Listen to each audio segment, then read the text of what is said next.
আসসালামু আলাইকুম রহমতুল্লাহি বারাকাতুহু। আল্লামা দিলওয়ার হোসেন সাঈদী সাহেবের তেনার অনেক আশা ছিল দেশটা ইসলামিক রাষ্ট্র, ইসলামিক আইনে চলব।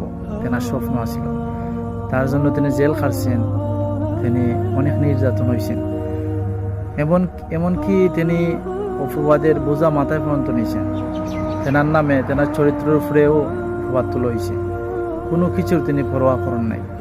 তিনি এই দেশটারে শান্তি আনার জন্য, এই দেশটারে দুর্নীতি মুক্ত করার জন্য তেনার চেষ্টা অতুলনীয়।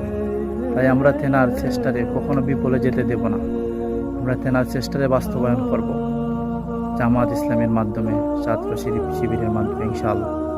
আমার ভাই ও বোনেরা, আপনাদের কাছে আমার রিকোয়েস্ট, আল্লামা দিলওয়ার হোসেন সাঈদী সাহেব যারা জানেন চিনেন, অবশ্যই তেনার চেষ্টা, তেনার 13 বছরের জিন্দিগির জেল সব কিছু মিলিয়া তেনার চেষ্টাটারে বিফলে যেতে দিবেন না। এটা আপনাদের কাছে আমার আশা।